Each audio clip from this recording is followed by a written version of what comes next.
ഇത്തരത്തിലുള്ള നിർദ്ദേശങ്ങൾ കോടതിയുടെ ഭാഗത്തു നിന്ന് വന്ന സ്ഥിതിക്ക് ഇനിയിപ്പോൾ തുടർ നടപടികളിലേക്ക് കടക്കാതിരിക്കാൻ SITക്ക് കഴിയില്ലല്ലോ അല്ലേ ലിഡിയ?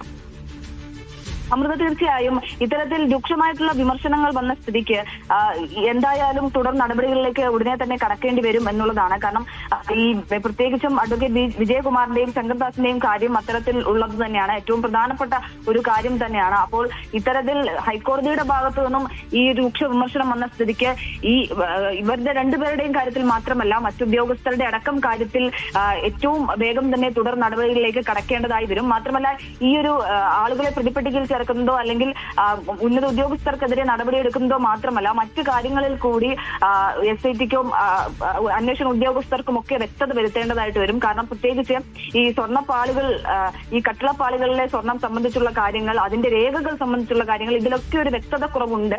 അത് കോടതി മുൻപ് സൂചിപ്പിക്കുകയും ചെയ്തിട്ടുള്ളതാണ്. ഒരു സംശയദൃഷ്ടിയ ഇത് സ്വർണ്ണപ്പാളികൾ തന്നെയാണോ എന്നതടക്കമുള്ള കാര്യങ്ങളിൽ കോടതി സംശയവും ചോദ്യവും ഒക്കെ ഉന്നയിച്ചത് കൂടിയാണ്.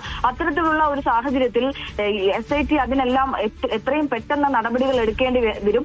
മാത്രമല്ല ഇത്തരത്തിലുള്ള രേഖകളും കാര്യങ്ങളും ഒക്കെ ഹാജരാക്കേണ്ടി വരും. തുടർ നടപടികൾ ഏറ്റവും വേഗത്തിൽ പൂർത്തിയാക്കേണ്ടത് കൂടി അത്യാവശ്യമാണ്. പ്രത്യേകിച്ച് ഈ ഉന്നത ഉദ്യോഗസ്ഥർക്കെതിരെയുള്ള ഈ തുടർ നടപടികൾ അടക്കം ഉടൻ തന്നെ പൂർത്തിയാക്കേണ്ടി വരും എന്നുള്ളതാണ്. ഇതിൽ ഈ വിഷയത്തിൽ എന്തെങ്കിലും മറുപടിയോ അല്ലെങ്കിൽ വിശദീകരണമോ നൽകണമെന്നുള്ളൊരു കർശന നിർദ്ദേശം കോടതിയുടെ ഭാഗത്തു നിന്ന് വന്നിട്ടുണ്ടോ ലിഡിയ?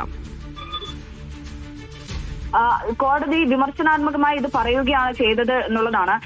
മറ്റ് നിർദ്ദേശങ്ങളോ കാര്യങ്ങളോ ഒന്നും തന്നെ ഇറക്കിയിട്ടില്ല. പ്രത്യേകിച്ച് കഴിഞ്ഞ ദിവസം ഈ കട്ടിളപ്പാളിയുമായി ബന്ധപ്പെട്ട കാര്യത്തിൽ അതിന്റെ റിപ്പോർട്ട് സർക്കാരിനോട് ചോദിച്ചിരുന്നു. അത്തരത്തിലുള്ള കാര്യങ്ങളിൽ റിപ്പോർട്ട് സമർപ്പിക്കേണ്ടതായി വരും.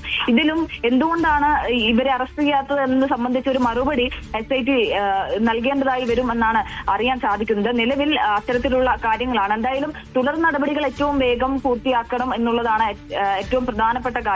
ഇത്രയും വിമർശനങ്ങൾ ഹൈക്കോടതിയുടെ ഭാഗത്ത് നിന്ന് വന്ന സ്ഥിതിക്ക് പ്രത്യേകിച്ച് ഒരു വിഷയത്തിൽ മാത്രമല്ല പല വിഷയങ്ങളിലായി SITക്ക് വിമർശനം വന്ന സ്ഥിതിക്ക് എത്രയും പെട്ടെന്ന് തുടർ നടപടികൾ പൂർത്തിയാക്കേണ്ടതായി വരും.